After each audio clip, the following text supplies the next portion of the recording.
class. Okay, so I woke up extra early this morning to write chapter 11 for you guys. Now, I need to share this with you because I've often told you, and I think you've probably been told by other teachers, that it's actually quite important to plan stories and to plan any writing that you do. You know, you should be doing a plan for it. And there are two types of writers. There are plotters and pantsers. And plotters like to have everything planned out beautifully, so they know exactly what's going to happen. They know what's going to happen at the start of chapter 1, at the middle of chapter 1, at the end of chapter 1, and they plan it out like that. And it's absolutely, amazing what they do, but I think a little bit crazy. And pantsers, they have a bit of a plan. You know, they know where they want the story to go, how they want it to end, but they start writing, and then the story just comes and takes itself somewhere exciting. I have to admit, I'm a bit of a pantser. So I do know where I want the story to end. I know what's going to happen, but I don't know everything about what's going to happen in the meantime and how it's going to get there. So that's why I've been struggling to write it the last few days, because I'm having to be inspired every time I write, which is not easy at all. So it goes to show you that actually it is important to have a plan, however vague, but to have some kind of plan written down. So when someone tells you, oh, you should be doing a plan for your writing, they are right. You know, it is a lot easier to do that. So I managed to get my finger out this morning and write chapter 11. So let's read it just now. So if you remember, Darwin's been stolen by this guy called Eric, who keeps stuffed animals. He likes to have a collection. You know, some people are like that. They like to collect things. Well, Eric likes to collect rare animals, but not alive ones. He stuffs them instead. Not a very nice guy. So Darwin's got caught by him, and Mum seems to have a plan, but she's not shared it yet. Okie dokie. Before Mum could spill the beans of her plan, the phone rang. My heart felt like it had 10,000 pinpricks in, as I expected Darwin to raise his head at the sudden suspicious noise, and I remembered that he wasn't there. Mum rolled her eyes at the interruption, but went to answer the phone. As soon as she did, I could see that she regretted her decision. The conversation was mostly one-sided, and Mum would try and speak, but then would be interrupted by whoever was on the other end. Her face became paler and paler throughout the conversation, and I thought the worst had happened. As I sat there guessing, all sorts of scenarios played out in my head. Had something happened to my dad? Was he sick? Had someone found Darwin dead? No matter how much I told myself to be sensible, I couldn't stop these thoughts from whirring around my head, so I was relieved when Mum finally hung up the phone. She shuffled over to the table and sat down. That was Eric, she muttered. Half of me was thrilled it wasn't about Dad. The other half froze in concern about what he had said. He wants to make a deal, Mum explained. A trade. So we can get Darwin back. That's great, isn't it? I grinned, but the look on my mum's face meant I didn't get too excited. It does, but he wants Taurus and the Lavellan. Mum's words made me stop in my tracks. I had half expected he would want to trade Darwin for the Lavellan, but there was no way we could catch it.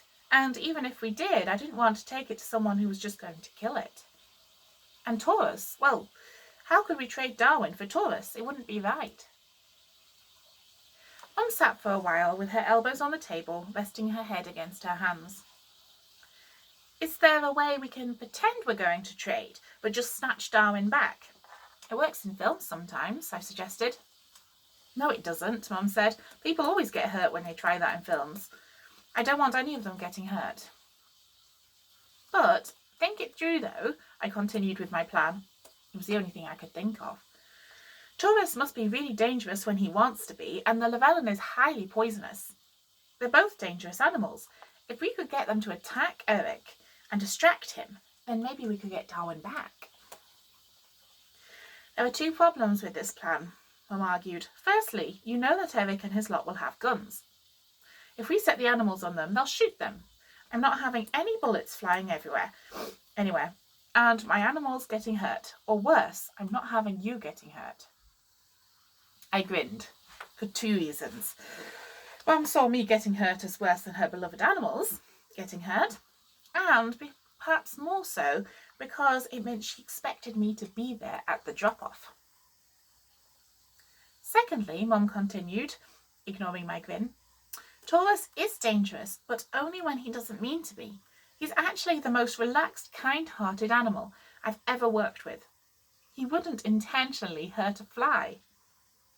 I nodded. What about Sheba? I asked, remembering how she had scared away the two men before. Mum considered it for a moment. Sheba would be up for that, I'm sure. There was a long pause, while we both considered how our plans would actually work. We could always call the police, I suggested, but Mum shook her head. They would just ask Eric if he owned Darwin, and he would be able to convince them he did. What about some of your colleagues? I asked. Do you have some cryptozoologist friends? Yes, and they'd have to help with the lorry and stuff. In fact, that was part of my plan before Eric rang. But we can't just walk Taurus to Eric's house, Mum agreed. To his house? I asked. I thought these drop-offs were always made in the middle of nowhere, like under a bridge or something. But in films, that's always with people, isn't it? Mum explained. We can't have anyone just stumbling across these animals. It'll have to be either here or Eric's, and at the moment, Eric has the upper hand. He's got Darwin. We spent some time writing about how the animals could help us. Sheba, Taurus, and the Lavellan. Mum explained it was probably best to write Darwin out of the plan. We didn't know where he would be or if he'd be tied up with something.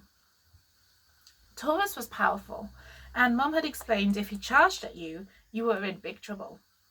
With his enormous weight and gigantic horns, he would be a match for any of them. And what's more, Mum explained that she had never seen any amount of tranquilizer work on him, much to the annoyance of the vet. The problem with Taurus was that he was so gentle-natured, he would need something to make him cross. Sheba, who incidentally had just come and jumped on the table and was watching out our plans, meowing loudly and shaking her tail if she disagreed with something. Sheba was highly intelligent, even for a cat, Mum said. She didn't have much physical power, but she could make things happen, particularly make things move, by just thinking. What's more, we could rely on her using her abilities and understanding what needed to be done. The Lavellan was a bit tricky. We didn't know what it was capable of, and what's more, we didn't know if we'd be able to capture it. We decided to leave it out of the plan and put it somehow in Sheba's vet cage to take it to Eric's. We'd spend tomorrow trying to catch it and then ring Eric when we had succeeded. So our plan was shaky at best, but we had to try. Mum went to ring one of her cryptozoologist friends who had a lorry large enough for Taurus, who she explained was the size of an Indian elephant. She explained what had happened, and her friend was more than happy to help out. Mum and I both knew, I think, that our plan was only had a very small chance of success, but we were going to try. It was the only thing we could do. Tomorrow, step 1 would be to capture the Lavellan. And that's what you can read about tomorrow. So, I've forgotten to write any comprehension questions. Crikey. Okay, so let me think very carefully. So your Rex Retriever question for chapter 11 is... let's have a nice easy one. Who was on the phone to Mum? Who rang Mum? So that's your Rex Retriever question. Okay. influence Iggy. Why did Mum say Eric has the upper hand? So then they would have to go to his house. Why did she say that? What does it mean to have the upper hand? I suppose that's actually more of a vocabulary Victor question, actually. So it's kind of like slang. You might have heard it. If you haven't, I want you to have a good guess about using what's in the text. You know, read around the words and have a good guess at what they mean. So what does upper hand mean, and why does Mum think that Eric has the upper hand? Okay, predicting Pip, you could do, what do you think they will do to make Taurus angry enough to charge at Eric? So I'll repeat that again. What do you think they will do to make Taurus angry enough to charge at Eric? So just to recap, Rex Retriever, who was on the phone to Mum? Vocabulary Victor, what does the upper hand mean? So Eric has the upper hand, what does that mean? And predicting Pip, what will they do to make Taurus angry enough to charge at Eric? Okay, so those are the questions for today. I will very quickly get this uploaded because it is 8:30 and I want to get it done by 9 o'clock.